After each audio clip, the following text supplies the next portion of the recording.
Hello, everyone, and welcome back to Grandstand Sports Data.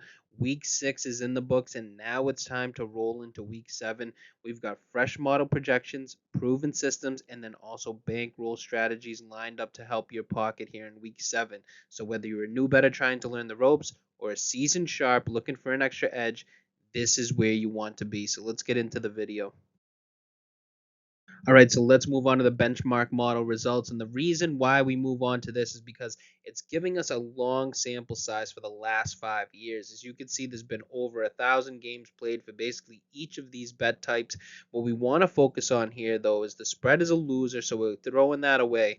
We want to look at both the money lines and the totals. We've already told you about the totals a few times during these, I guess you would call it series, but throughout the whole season, we've told you that if you guys want the totals, we will set a separate slide for those. What we're looking for here is value, and the value that we have over the long run in terms of the money line is a 61.9% win percentage. That's what that 649 wins and 400 losses represents.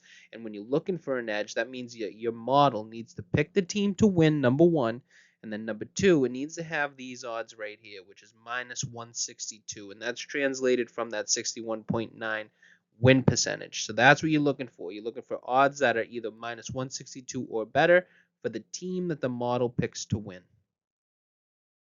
The teams that the model is picking to win this week, you have right here. So we have Rams, Dolphins, Panthers, Vikings, Colts. We got the Commanders, 49ers, and then the Texans. So that's with the model. So when we're talking about benchmark models, remember, all it is taking all the stats that or advanced stats, I should say, and correlated to win percentage, and that's what this is spitting out. That's all it's doing. Very simple, a benchmark model. It's not meant to overperform or underperform. Just need to mention that every single week.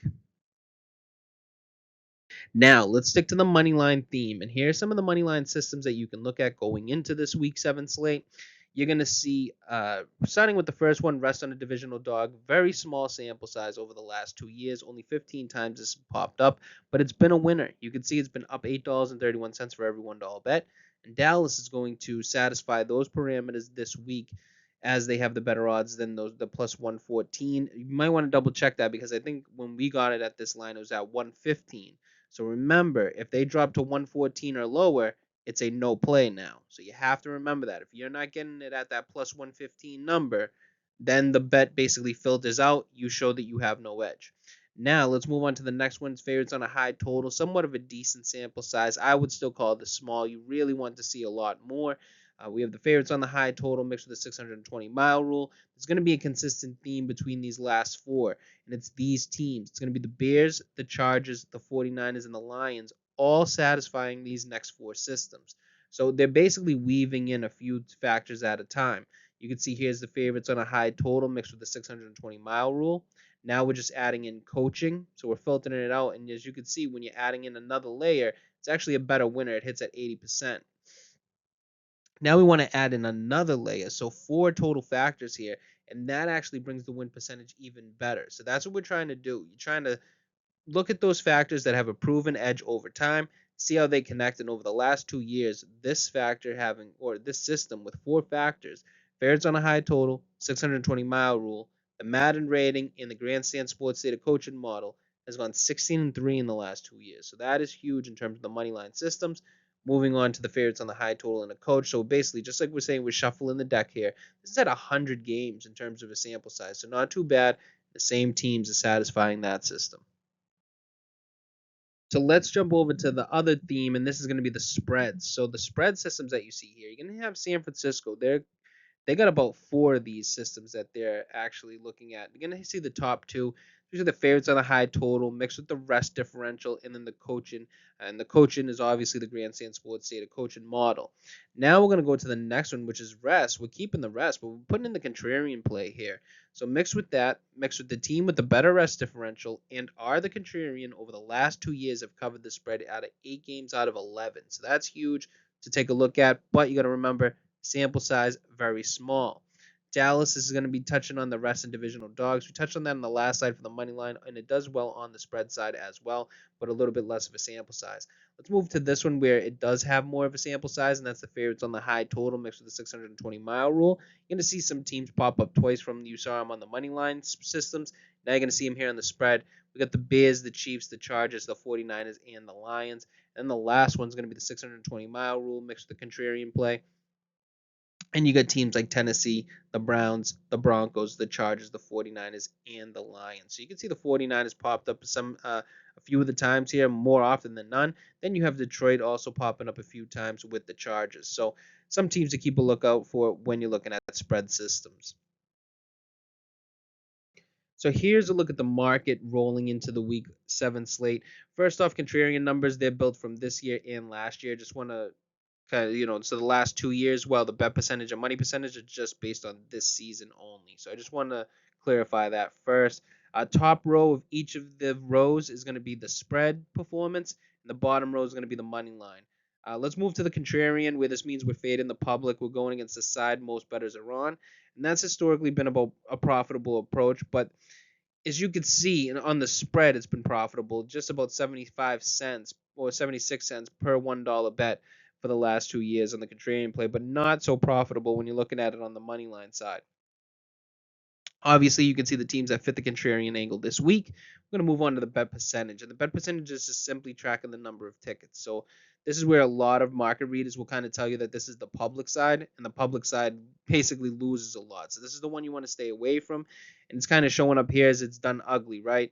You can see it's been minus 20 units on each of the bet types, and it's by far the worst performance out of all 4 of these categories. So it's obviously screaming public for that certain bet percentage. Money percentage now, this is telling us where the actual dollars are going. So as you may know, yes, a team may have more bets on them, but that doesn't mean they have the most money on them. So that is the point. And now, who has the money? Well, a lot of people will say that the sharp bettors have the money. So that is that angle. So when a team is satisfying more money, but not necessarily more bets, they'll pop up on the sharp side. That is the sharp angle, and that's what we're trying to translate here. But as you can see, in terms of just the sharp angle, I guess, if you want to look at it, or the money percentage, what teams are getting the most money, you can see it's been profitable on the money line this season. It's gone 54 and 36, and it's up $6.37 for every $1 bet. So pretty huge for that money percentage side when it comes to the money line. Moving on to the sharp side, we just explained to you what it was. It's basically the teams that getting more money but less bets. That's basically what it means. So remember, more money percentage, but less bets. And no teams are fulfilling that angle this week. And it's actually been profitable on both the money line and on the spread, as you can see. So 74%, excuse me, not 74%, 74 cents for every $1 bet on the spread side. And then on the money line side, it's very close to the money percentage. You're up $6.73 for every $1 bet. But sorry, no teams are fulfilling that this week. All right, so just a disclaimer before we move on. This card is for educational purposes only. We built it together basically step by step. We looked through the systems, we looked through the benchmark model, then we seen what teams were popping up the most, and we kind of made those bets accordingly. Now, I'm showing you how to shop the value, not necessarily telling you who to bet. So that's basically what we're showing here. Remember, it's educational purposes only. Starting with the spread bets, we have Tennessee at plus 7.5. The system spread support, it had that, and then it also had the mix with that contrarian support in the market as well. I know that this line has moved to about 6.5. We grabbed this on Wednesday. These numbers are going to be as of Wednesday. So just a disclaimer there again. But if you get it at about 6.5, if you still have an edge, go for it. But if you don't have an edge, don't play it. But at 7.5, we felt like it was significant enough to put a bet on it. Now we have Chicago at minus 4.5. They had the spread support for the benchmark model. They had the spread systems that were lining up for them. But then there was some surprising New Orleans money line support from the market, which kept us from making it a real serious play. So we only went with 1% here because everything else did point to Chicago, but we did get a little bit nervous of that New Orleans money line. And if you're wondering why you mentioned it, because they're playing New Orleans. Denver now -7. We thought the support from all three. We had the technical angles, so that means the benchmark model or the technical analysis. We had the fundamentals. We had the systems. We even had the market, all pointing Denver here. I don't like the number, and that's why I kept it really really small in terms of the bet allocation at only 1%. I don't really like a -7 number, but if everything is pointing to them, just make it a smaller play. At least that's my approach on this. Moving on to Detroit at -5.5, they had lots of support both on the money line and on the spread for Detroit in this matchup. And then add in that Tampa is getting more than 70% of the bets. So that's a good opportunity to fade the public and take Detroit in this angle. So they are a contrarian play this week. Now, some of the matchups to look down here at the bottom. I say that they're better to grab on the money line. And these three matchups that you see here, they are all very close on support angles, and they're really coin flips to us. So if you have a significant edge in any of these matchups, I would say you go for the money line and maybe bump it up to maybe a 2% play. They're all fairly close. If you go with the favorites, they may be -120, 125 in that range. If you go underdog, obviously you get in plus money. But what I'm trying to relay to people watching this is that this is a good opportunity that if you have an edge in any one of these teams in each of these matchups, you may want to go for it and make it a 2% play up here in the money lines. Now, speaking of money lines, let's touch on the first one. We have Carolina at -120. We put it at about a decent 2% play. They had decent support in the market for the money line, and then also the benchmark model had Carolina to win as well. But if you're scared of reverting back to the mean for both Carolina and the Jets, meaning that Carolina, they're coming off a 3-game win streak, they may come back a little bit, and the Jets haven't won. Maybe they get one finally. Well, then you maybe want to take this down to a 1% play. But if your edges are leaning towards Carolina, go for it. 2% isn't it isn't going to break your back at all. San Francisco at -125. I thought a lot of their support was everywhere here, right? It was on the fundamental side. It was on the market side. The model was calling for it. The systems were calling for it. I'll say even though it's consensus on both technical and fundamental, there is a little bit of tiny pushback on the market with Atlanta, but that only prevents us from going any higher than 2% here. I still think San Francisco is the play. So basically, to wrap this up, that's exactly how the spreads and the money line stack up according to us and how we separated them out. Remember, as long as you stick to the 5% 15% rule, you should be good with your bankroll allocation, and you can mix and match these plays. You don't even have to take the advice. Remember, this is only educational purposes only.